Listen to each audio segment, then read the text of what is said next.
Hello, hello, and welcome back to the Franchise Millionaire Show. I'm your host, Andrea Bailey Brown, and I'm excited to be back here with you for another episode.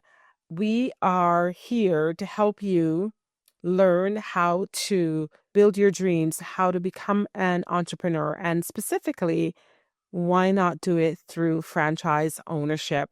And for today's episode, I wanted to talk to you about something that has been coming up and I've been seeing as I do consultations and as I work with potential and aspiring franchise owners.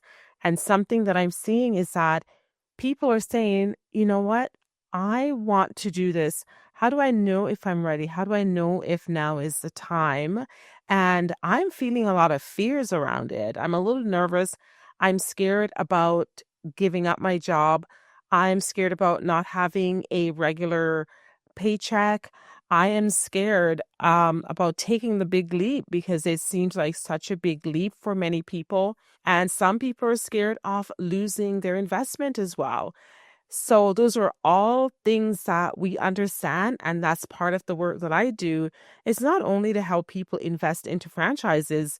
The work that I do is specifically to also help people overcome some of the fears that they have on their journey to becoming an entrepreneur, on their journey to becoming a business owner.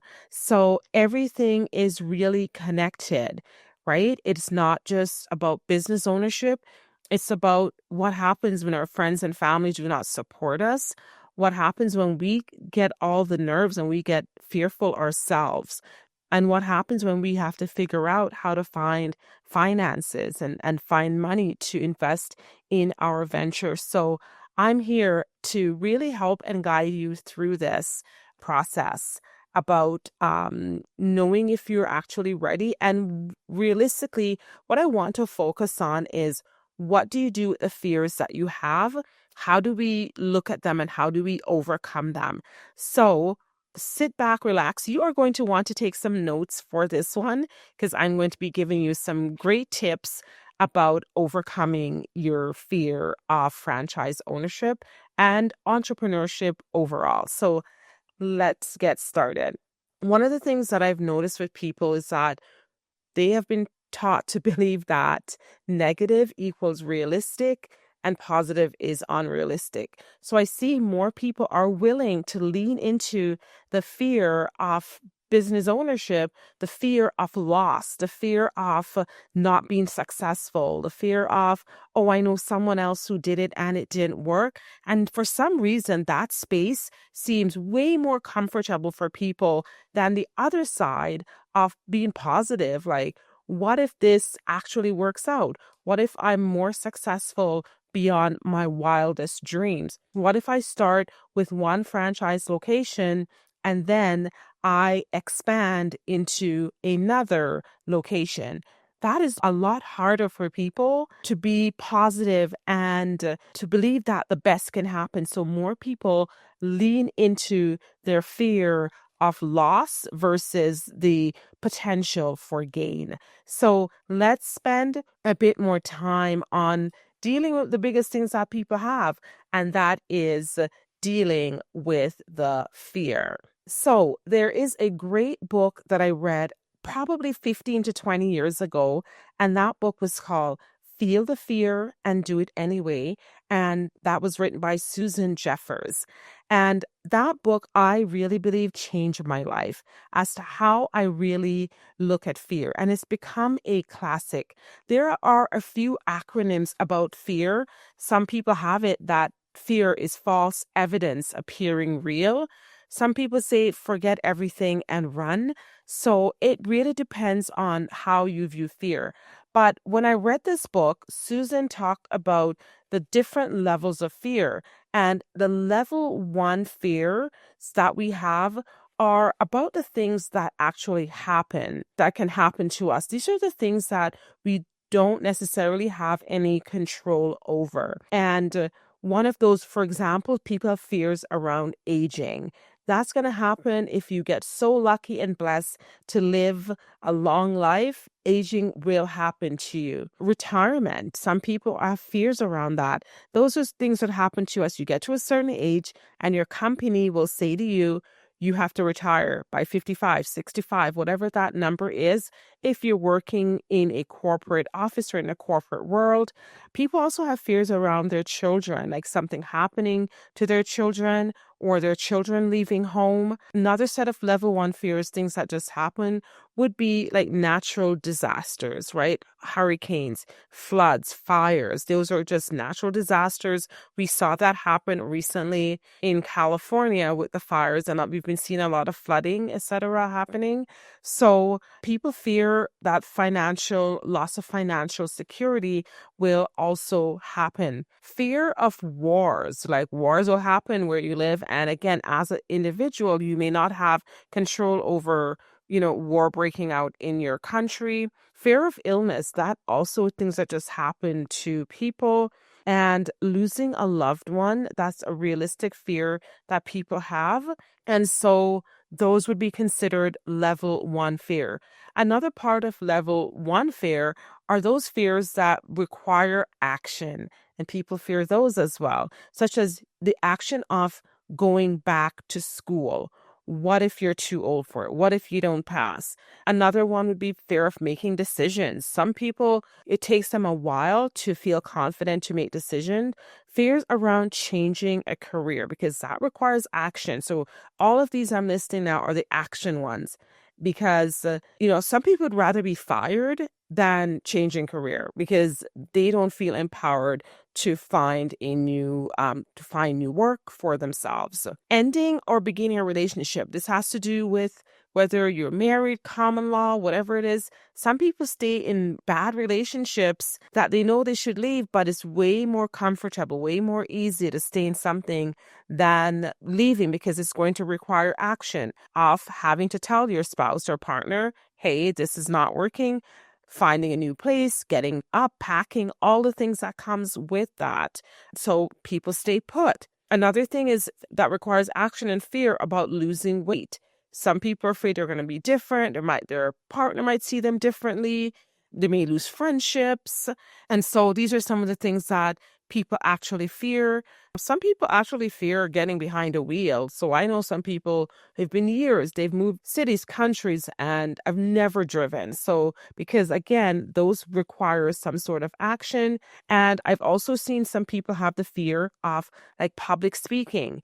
That too requires some action. And so that's the first set of fear that we have. Changing a career requires action, because that's where I see some of my clients. They're looking to change their career to become entrepreneurs.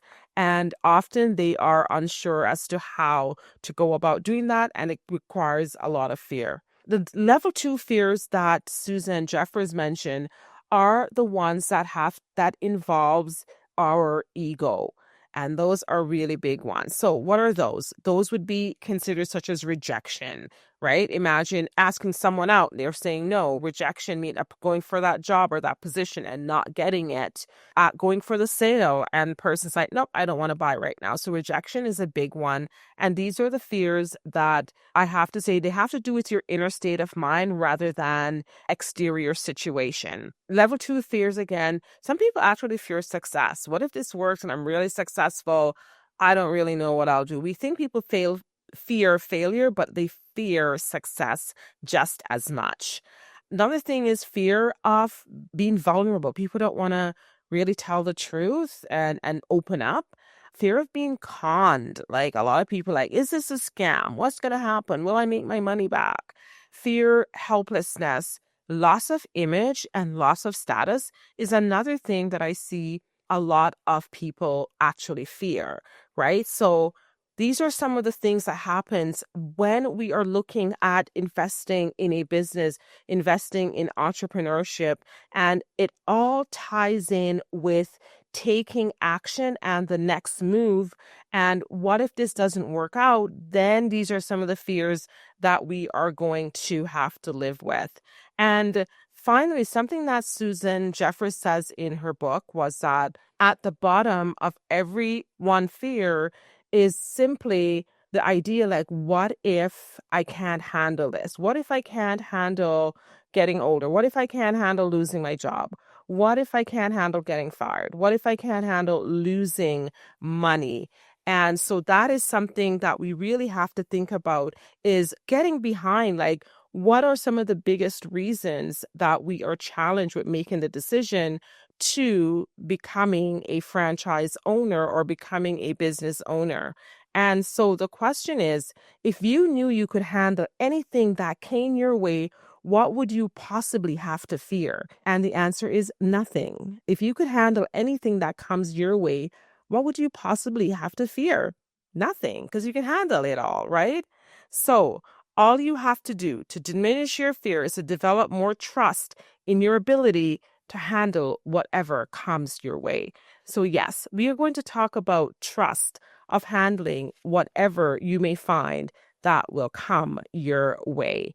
And this is where we are going to expand a little bit more, because I've never worked with any client who's come to me who doesn't have a bit of fear. Fear of not being able to find a business that fits them, fear of not being able to find a franchise, fear of not getting funding from the banks, fear of, what if I give up my job and I cannot pay my mortgage and I cannot maintain the lifestyle that I have? Because some people really get happy and addicted to their lifestyle and their status over finding a business and being free, right? So that is something that happens quite a bit to people. So let's talk about and dig into some of the common fears about franchise and business ownership that I've observed from the clients that I've worked with, and also observed of the ones who overcome them and push past it and move into success. Real talk. If you're listening to the Franchise Millionaire Show, there's a reason. You're not here by accident. You're here because deep down, you know you were meant for more. More freedom, more impact, more income. And maybe, just maybe, franchising is the key that unlocks that next chapter of your life. If that even sparks something in you, then this is your moment. From June 2nd to June 6th, I'm hosting a live 5-day challenge called Become a Franchise Millionaire. And let me tell you, it's not just another fluffy webinar, because we don't do fluff around here. It's raw, real, and 100% designed to get you in motion. Whether you're just curious or seriously ready to walk away from your 9-to-5, I'm inviting you to spend 5 days with me and discover the exact steps to find the right franchise for you, claim your freedom, and start building millionaire momentum right now. This challenge is totally free, but spots are super limited. Head to bbfranchiseagency.com. The life you want is on the other side of this decision. Don't just listen to the show. Live the life it's talking about. I'll see you on the inside.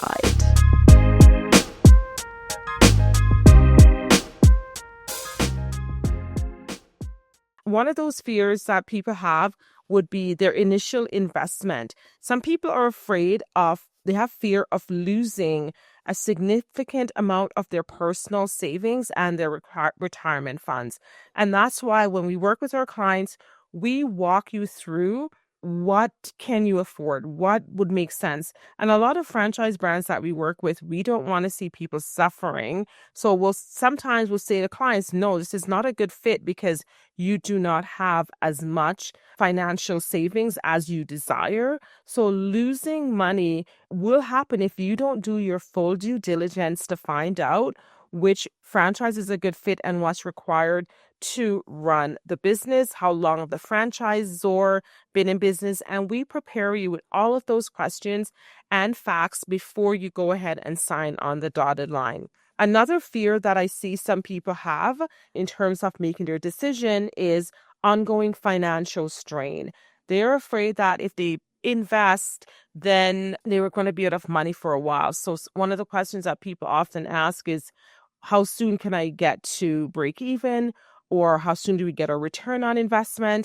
And those are really great questions. And the franchise brands will be able to walk you through this because they've worked with many investors. So then they'll be able to say, hey, what we have seen on average is it takes 5 months, 6 months based on these factors.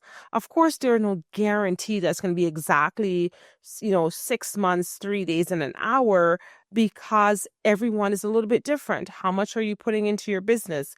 How much effort are you giving? Are you working part-time? Are you working this full-time? Do you have a team? Like all of those. But I would say overall, you can get help with demystifying some of those, to get rid of some of those fears about financial strain. Insufficient working capital is another one of the fears around, investing in a business. And people worry about running out of funds before reaching profitability. And that's why you need to do a pro forma where you look at the average amount of money that you make and what the projections are over 3 months, 6 months in terms of expenses and potential, not only expenses, but what you'll be bringing into the business as you're ramping up and getting your business going. So those are some of the things that you will need to work with a franchise consultant around in order for you to be fully prepared so that you're not running out of working capital and that you can mitigate against those things. Another fear that I see that I really we strongly work with our clients on would be lack of experience.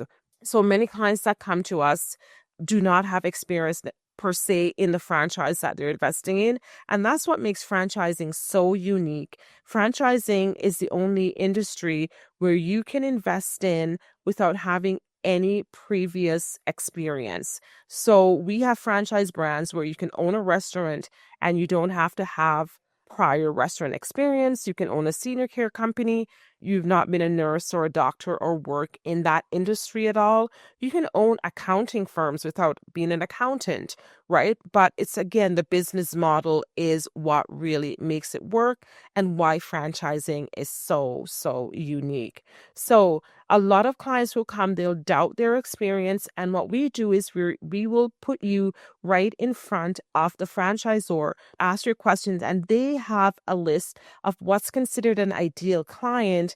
And based on your executive background, your experience, then the franchisor will say, listen, based on your experience, we know that you don't need to have experience in lawn care because you were not the one out there mowing the lawn. You don't need to have experience being a handyman because you're not the one on the project running it. Or you don't need to have experience in oil change business because, Andrea, you are not the one changing the oil.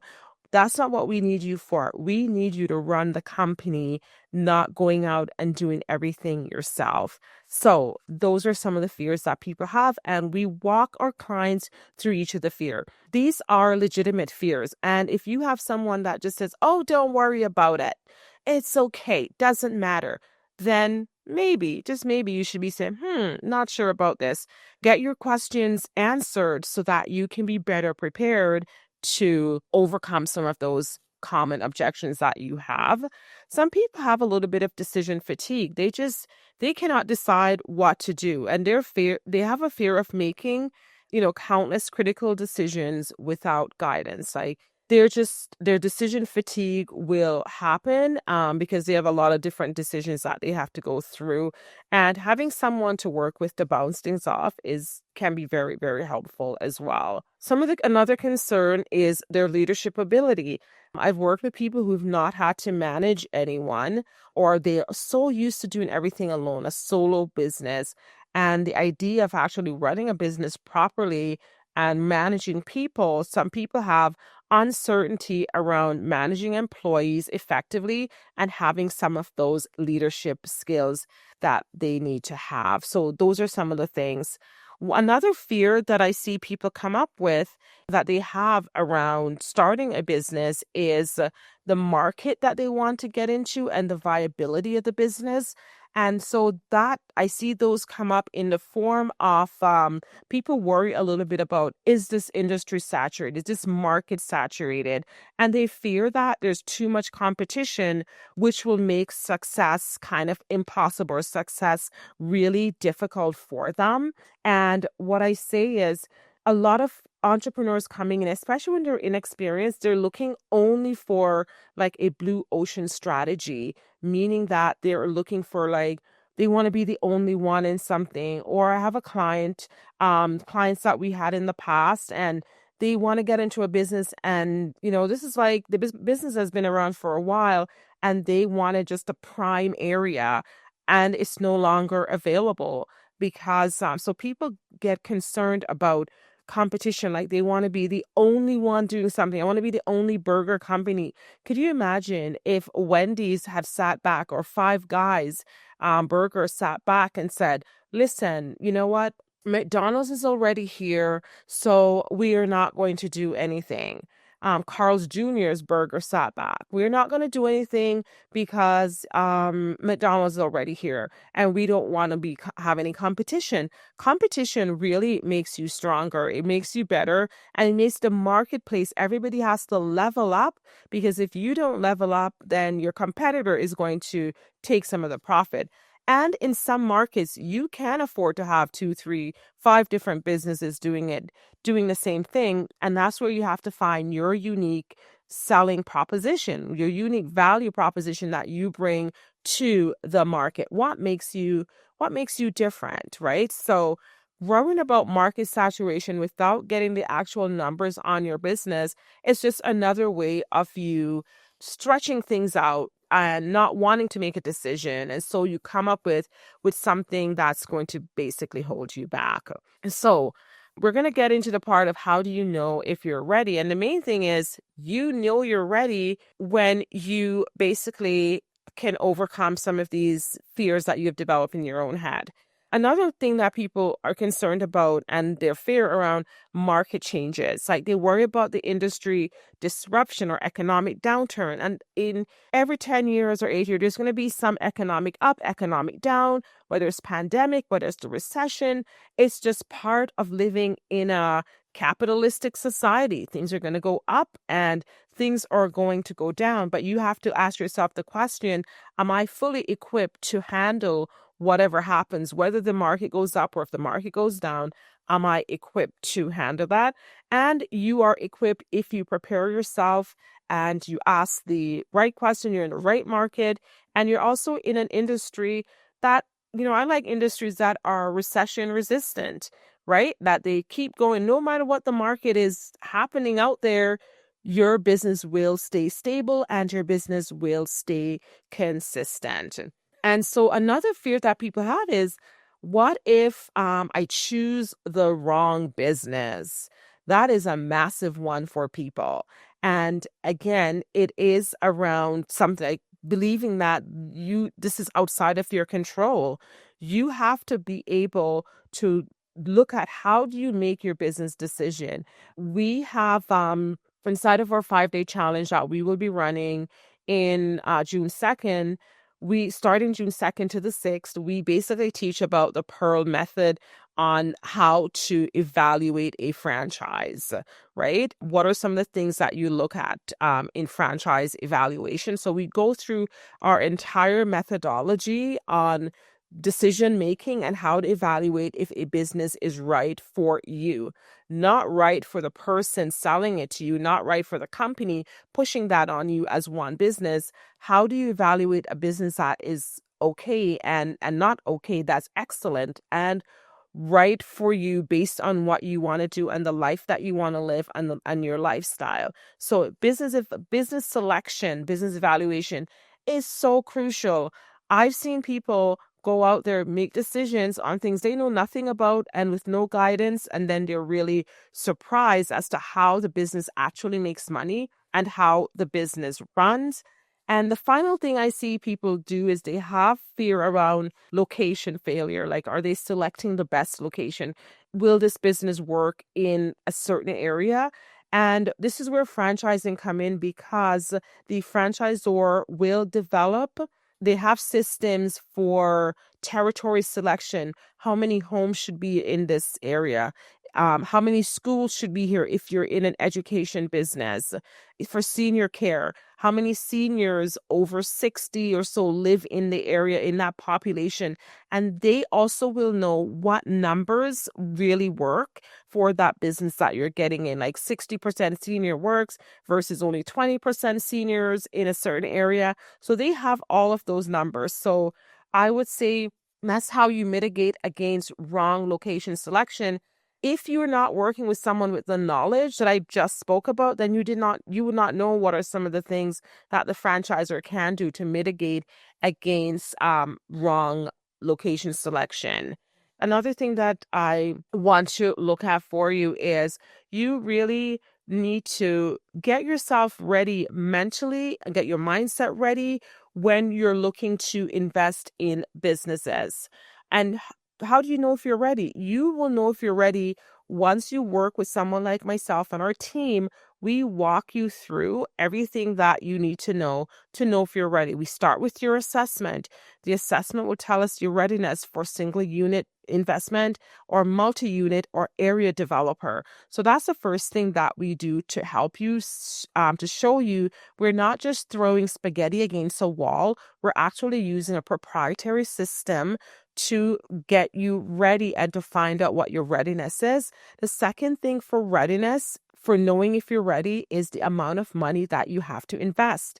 Investment is a real thing. It's an important thing. So based on the amount of money that you have, we can get you ready. And if you need to borrow money, we will also help you with that and point you in the right direction as to who to go to, how to get qualified, and what you actually need to do. The third thing in terms of readiness, how do you know you're ready for business ownership, is when your dreams are bigger than your reality, right? Are you more committed to your reality than the dream that you have? And there's some people who are more committed to the reality, or committed to their job that they have, their 2-week paycheck, and if they're making 6 figures a year, they're happy with that. And so that's fine as well. But you also have to look at, are you ready to change your lifestyle? Are you ready to make, instead of making 6 figures a year, how about making 6 figures a month? There is a number bigger than 100,000. People may not realize that, but that's what we're here to let you know. So are you ready to change your life? And you have to really look in the mirror. And are you ready for the greatness of being an entrepreneur, being a franchise owner, and some of the challenges as well of being a business owner? Because it's not all up. It's definitely both sides of it. And finally, what I would say to you is that in terms of knowing if you are ready to start your own business, you have to start working on your overcoming some of the self-doubt that you have, because when you're ready to do something big, something miraculous, you're stepping out of your comfort zone, fear is always going to be part of the journey. And you expect to find fear to come in because you're stepping out of your comfort zone, you're doing something new, and you have to say, hey, fear, there you are. I knew you would come. I'm going to go and do this journey. I'm going to feel the fear and I'm going to do it anyways, feeling the fear, and I'm going to keep moving through it. And the best thing you have to do is you have to look fear in the eye. You have to look at the objections and all the things that you're feeling worried about, and then say, okay, what about this thing? Right? What about market saturation? And get the answers. Are you satisfied with the answer? What about the lack of experience that I have? I don't know much about franchising. Find someone that can work with you and work with your fears, not just to say, hey, I don't know, those fears are not, don't worry about it. That's not enough, to help people get past their fears. And this is also where franchising comes in.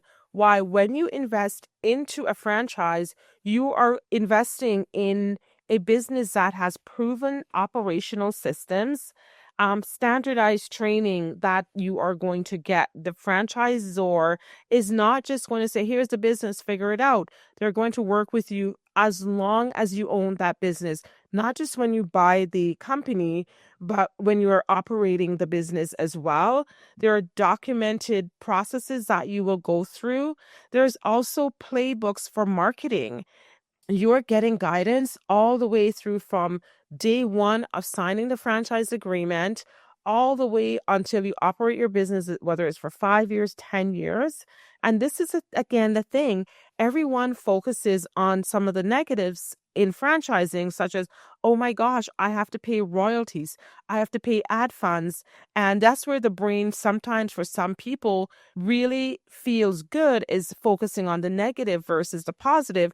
And the positive is you are getting a playbook, you are getting support. Some of the brands will also offer coaching, where you get, coaches that you need to work with all throughout the ownership of the business. You're starting off in franchising with established brand awareness, which means customer already know about the business and trust it.